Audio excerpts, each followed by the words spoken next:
For a large part of history, the United Kingdom's prosperity has often been achieved at the expense of smaller nations and colonies, particularly Ireland. During the days of the British Empire, the UK drew wealth from territories around the globe, with Ireland long positioned as a dependent neighbor rather than an equal partner. As the UK emerged as a financial and business powerhouse in Europe, it continued to attract opportunity, investment, and talent, often from the countries surrounding it, including Ireland. However, this traditional dynamic is now undergoing a remarkable shift. Over the past 30 years, Ireland has fundamentally reshaped its economic standing. The nation that was once considered among the poorest in Western Europe has undergone a transformation that few anticipated. A major turning point was the Celtic Tiger era, a period of rapid economic expansion that spanned from the mid-1990s to the late 2000s.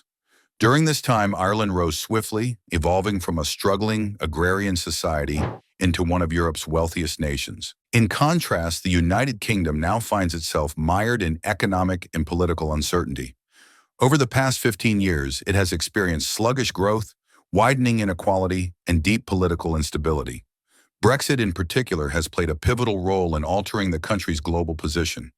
Meanwhile, Ireland has surged ahead, attracting a surge of foreign investment, luring top talent, and establishing itself as a magnet for multinational corporations in fields such as technology, pharmaceuticals, and finance.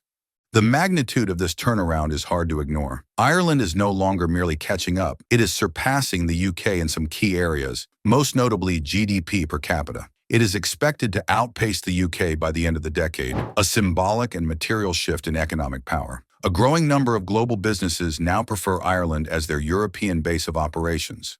The reasons are clear: a skilled labor force, a pro-business regulatory environment, low corporate taxes, and full access to the EU market. While the UK faces internal disarray and external isolation, Ireland is reaping the benefits of its strategic choices and stable positioning.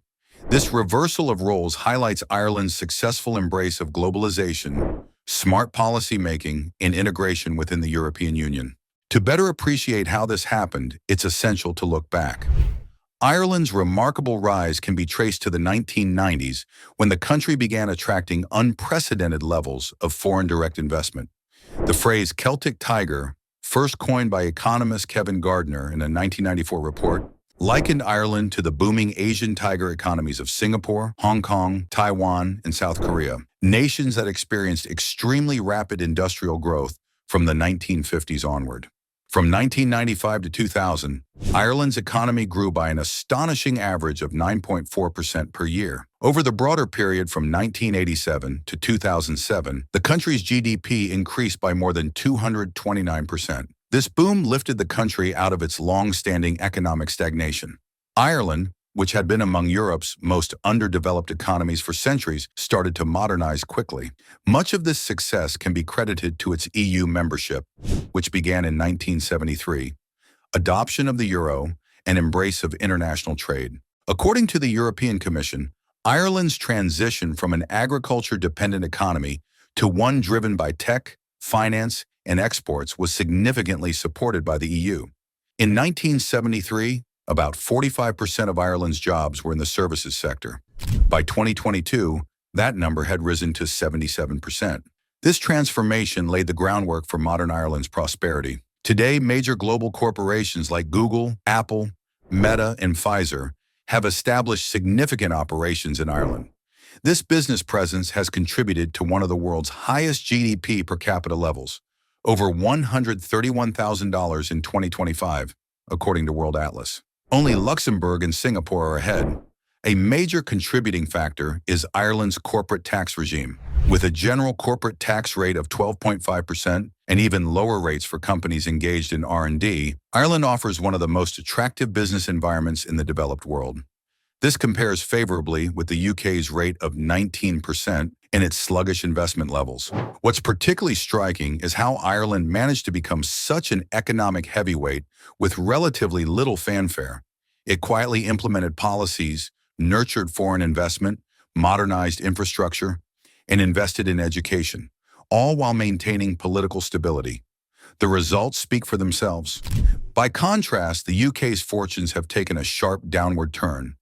The decision to leave the EU proved economically costly, It triggered the departure of capital, talent, and business. Brexit created new trade barriers, severed access to the EU's single market, and led many firms to seek alternative bases in cities that still offered full EU access, Dublin being a prime choice. The financial services sector was especially affected.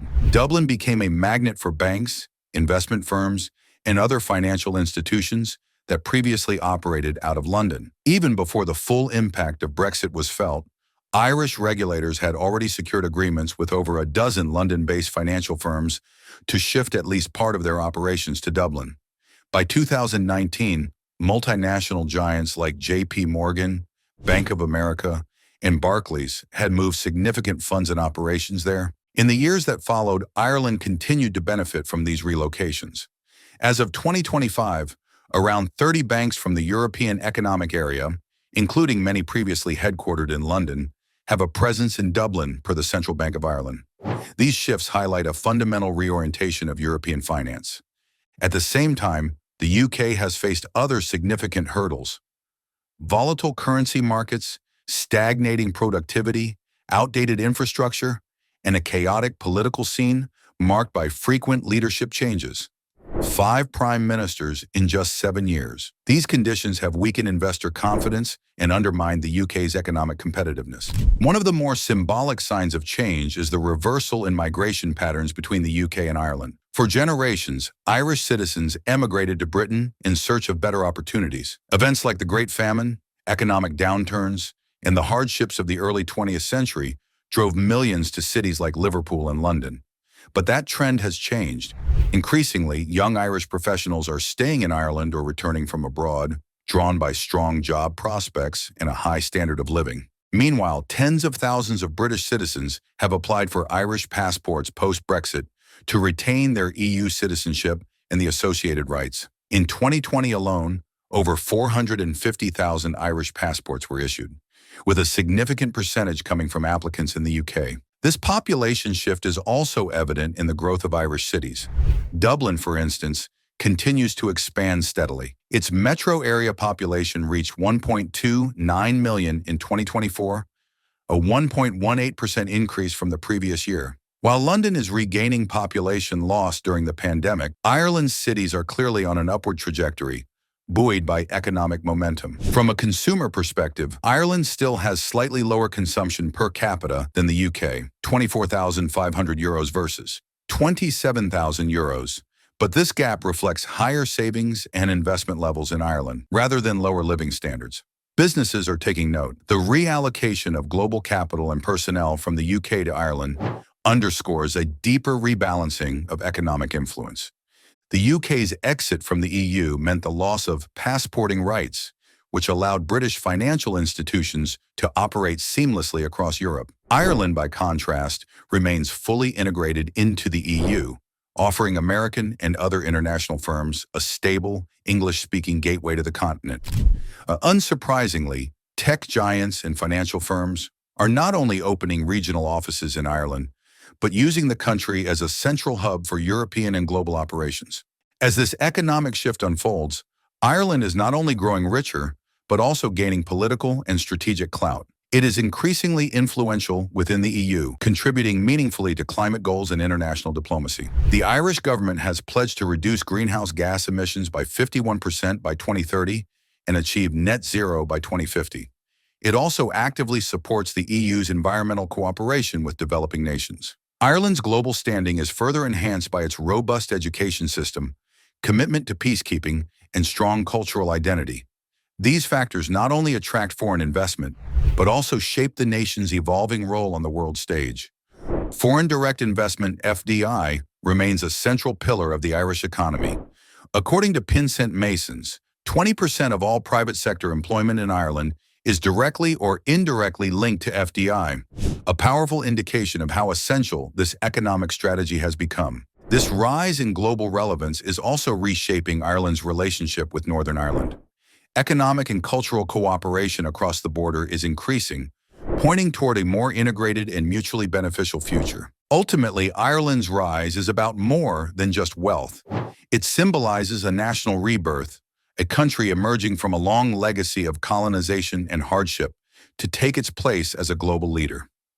This evolution has brought a new sense of national pride and purpose, marking Ireland as a country to watch in the coming decades.